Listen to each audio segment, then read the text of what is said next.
Selamat pagi, berikut merupakan jawaban kasus chapter 20 dan 21 mengenai short term asset and liability management. Berikut merupakan anggota kelompok 1, ada Daniel Irfansyah, Michelle Angela, Catherine Wijaya, dan Alexandra Febel. Berikut merupakan ringkasan kasus chapter 20 mengenai use of foreign short term financing. Pledge Incorporate baru saja menerima pesanan khusus sejumlah 120.000 pasang speedos, yaitu produk utamanya rollerblades. Dan Holt selaku CFO Pledge membutuhkan pembiayaan jangka pendek untuk pembiayaan pesanan besar ini dari waktu Pledge memesan persediaan hingga waktu penerimaan pembayaran. Pledge mengenakan harga 5.000 baht Thailand per pasang speedos. Bahan yang dibutuhkan untuk memproduksi 120.000 pasang akan dibeli melalui pemasok dari Thailand dengan perkiraan harga komponen untuk sepasang speedos kira-kira 3.500 baht Thailand di tahun pertama mengoperasikan anak perusahaan di Thailand. Karena Pledge belum dikenal di Thailand, maka pemasoknya mengindikasikan untuk menerima pembayaran sedini mungkin, sedangkan pelanggan bersikeras transaksi akun terbuka, yang berarti Pledge akan menerima pembayaran untuk Pledge sekitar 3 bulan ke depan. Pledge berharap dapat mengumpulkan pendapatan sekitar 6 bulan setelah membayar komponen yang dibutuhkan dalam proses produksi. Terdapat dua alternatif menurut identifikasi Holt untuk memenuhi pendanaan Pledge. Yang pertama, Pledge dapat meminjam yen Jepang selama 6 bulan dengan mengubah yen menjadi baht untuk membayar pemasok Thailand. Kemudian ketika piutang terkumpul, maka Pledge dapat mengubah baht menjadi yen untuk membayar pinjamannya.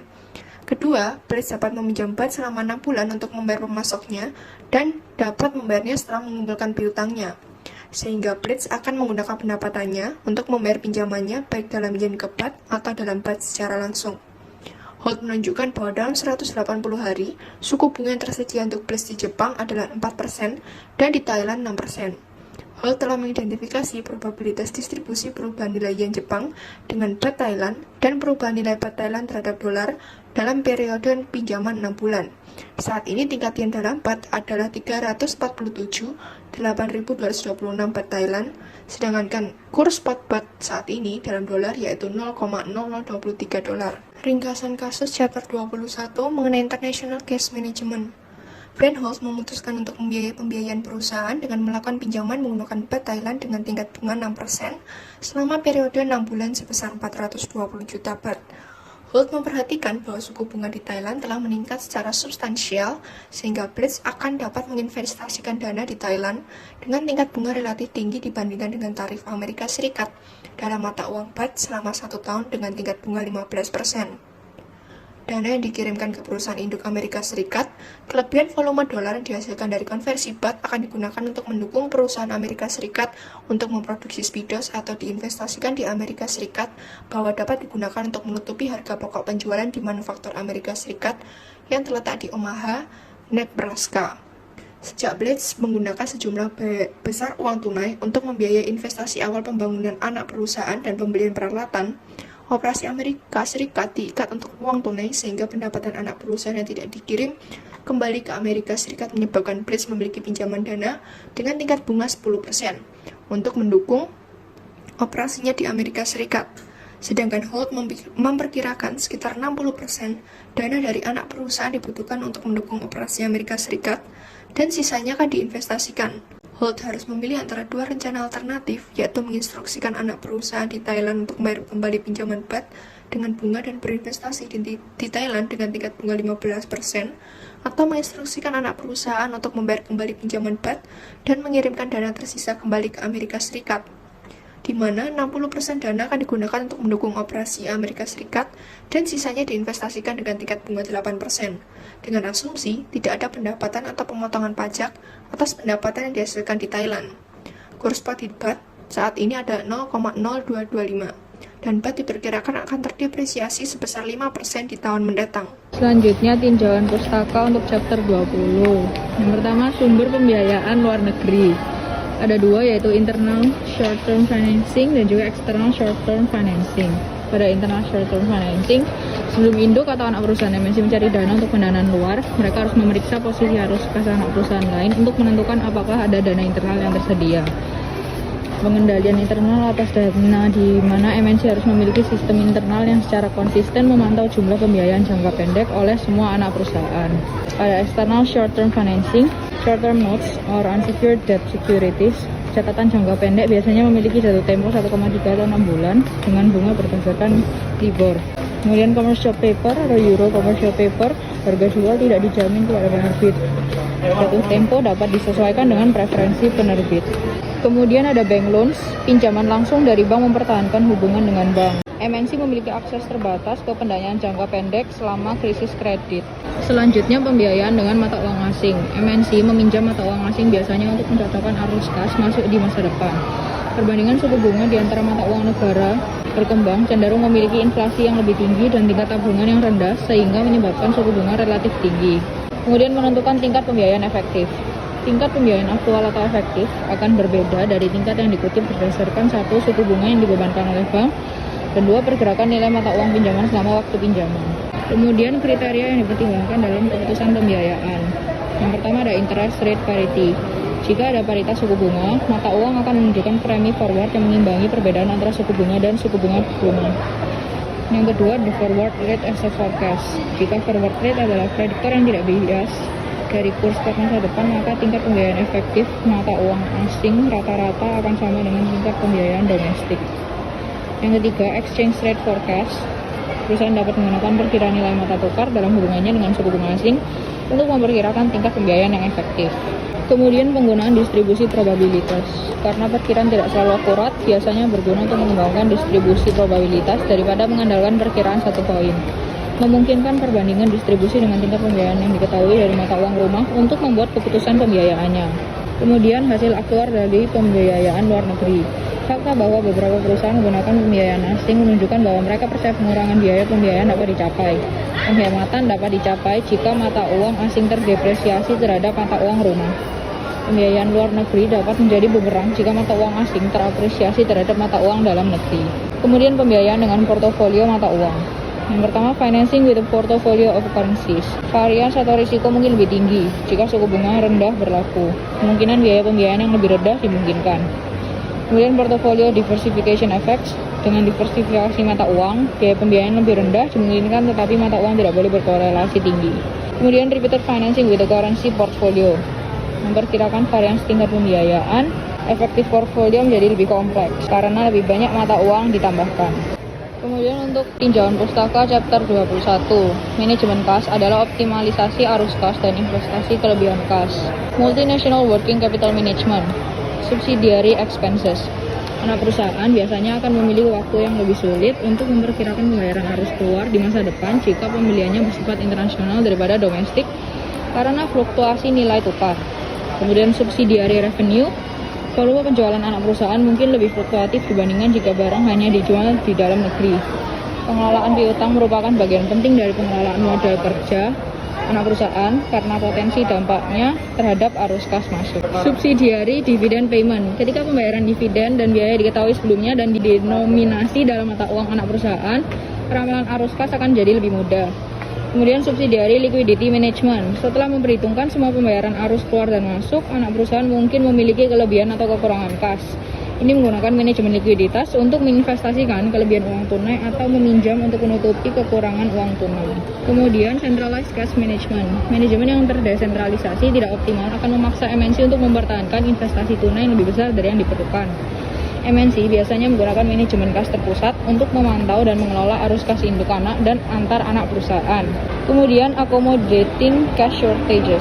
Peran utama divisi pengelolaan kas terpusat adalah untuk memfasilitasi transfer dana dari anak perusahaan yang kelebihan dana kepada yang membutuhkan dana.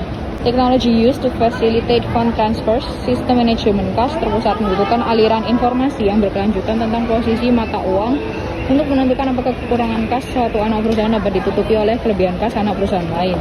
Kemudian monitoring of cash positions. Divisi cash management terpusat berfungsi sebagai pemantau atas anak perusahaan karena dapat mendeteksi potensi masalah keuangan.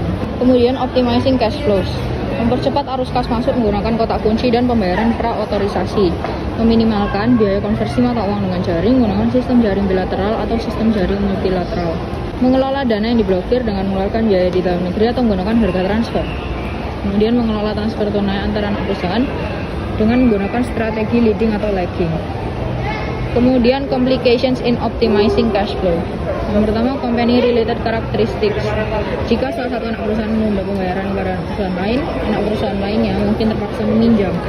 Pendekatan terpusat yang memantau semua pembayaran antara anak perusahaan harus meminimalkan masalah seperti itu. Kemudian government restrictions, adanya pembatasan pemerintah dapat mengganggu kebijakan optimalisasi arus kas. Kemudian limitations of banking systems, kemampuan bank untuk memfasilitasi transfer tunai untuk MNC bervariasi antar negara.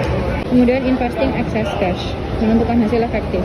Hasil efektif dari deposito bank mempertimbangkan tingkat bunga dan tingkat apresiasi atau depresiasi mata uang denominasi deposito, dan oleh karena itu dapat sangat berbeda dari tingkat bunga kuotasi pada deposito dalam mata uang asing. Implikasi dari paritas suku bunga. Investasi jangka pendek dapat dilakukan secara terbuka jika IRP bertahan. Penggunaan kurs forward sebagai perkiraan, forward rate berfungsi sebagai titik impas untuk menilai keputusan investasi jangka pendek. Hubungan dengan efek Fisher internasional, yaitu jika IRP bertahan dan kurs forward adalah prediktor yang tidak bias dari kurs spot masa depan, maka kita dapat mengharapkan IFE bertahan. Use of exchange rate forecast, menurunkan EF yang menyamakan hasil luar negeri dan dalam negeri. Kemudian distribusi probabilitas, karena ramalan ahli pun tidak selalu akurat, terkadang berguna untuk mengembangkan distribusi probabilitas daripada mengandalkan satu prediksi.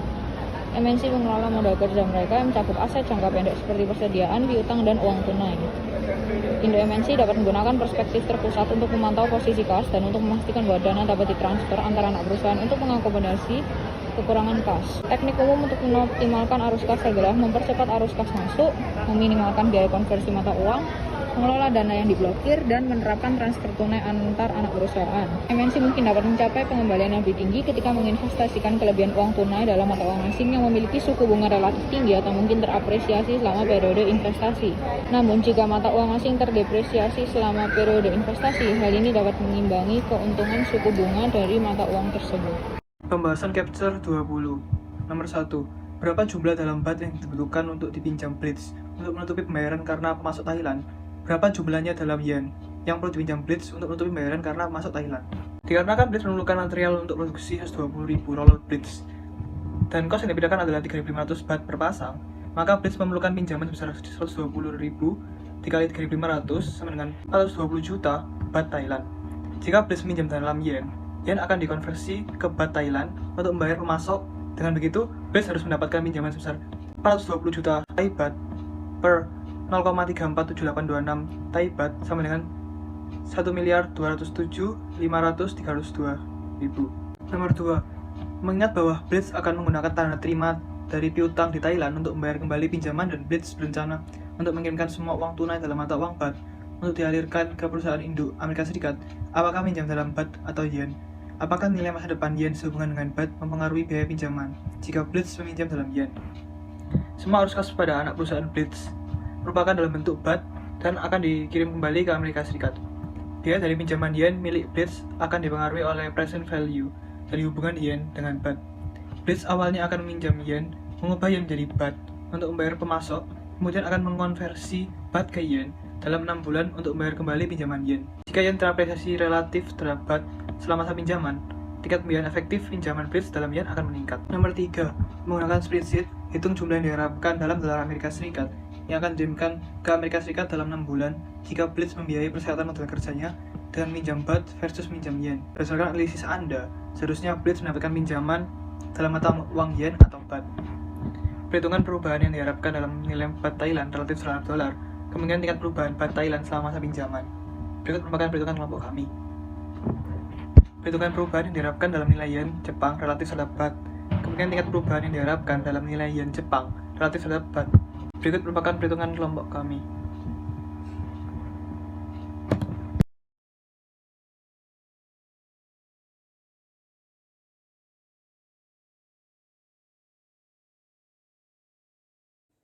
Selanjutnya pembahasan pada chapter 21. Ada trade-off antara suku bunga yang lebih tinggi di Thailand dan penundaan konversi baht menjadi dolar. Apa artinya ini? Jika arus kas bersih dalam mata uang baht diubah menjadi dolar hari ini, Blitz tidak akan terkena depresiasi baht yang diharapkan, yang akan menghasilkan konversi baht menjadi lebih sedikit dolar. Namun, jika baht diubah menjadi dolar hari ini, maka akan diinvestasikan di Amerika Serikat dengan tingkat bunga hanya 8% versus tingkat bunga 15% yang tersedia di Thailand. Soal nomor 2, jika bat bersih yang diterima dari anak perusahaan Thailand diinvestasikan di Thailand, bagaimana operasi AS akan terpengaruh? Apabila cash flow generate in Thailand, maka akan dilakukan investasi di Thailand sehingga Blitz harus melakukan pinjaman untuk tambahan dana yang diperlukan di AS dengan interest rate sebesar 10%, di mana dana tersebut akan digunakan untuk mendukung operasional Blitz di AS. Blitz tidak dapat melakukan investasi remitted funds di AS menggunakan interest rate sebesar 8% ketika BAT terdepresiasi sebesar 5% di tahun mendatang. Kemungkinan investasi yang dilakukan di Thailand akan menghasilkan yield sebesar 9,25% yang diperoleh dari 1,15 dikali 0,95 dikurangi 1. Soal nomor 3, buat spreadsheet yang membandingkan aliran uang tunai yang dihasilkan dari dua rencana. Di bawah yang pertama, rencananya arus kas bersih dalam mata uang BAT diterima hari ini akan diinvestasikan di Thailand sebesar 15% untuk periode 1 tahun. Setelah itu, BAT akan dikonversi ke dolar. Di bawah rencana kedua, arus kas bersih dalam mata uang BAT dikonversi ke dolar segera dan 60% dari dana akan digunakan untuk mendukung operasi AS. Sementara 40% diinvestasikan di Amerika Serikat selama 1 tahun di tingkat bunga 8%. Paket mana yang lebih unggul dengan ekspektasi nilai BAT dalam 1 tahun? Jadi jawaban kelompok kami sesuai dengan yang ada di PPT.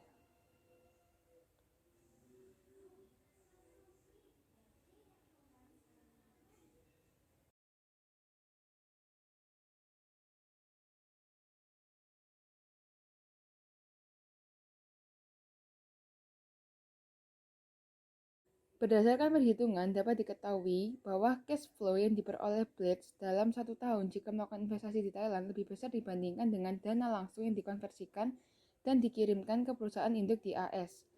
Untuk selisih cash flow yang diperoleh adalah sebesar 1,742 US dollar. Maka sebaiknya Blitz melakukan investasi di Thailand selama 1 tahun, kemudian melakukan pinjaman di AS dengan suku bunga 10% untuk menutup biaya operasional yang diperlukan perusahaan Blitz di AS. Konklusi, biaya dari pinjaman yen milik Blitz akan dipengaruhi oleh present value dari hubungan yen dengan baht.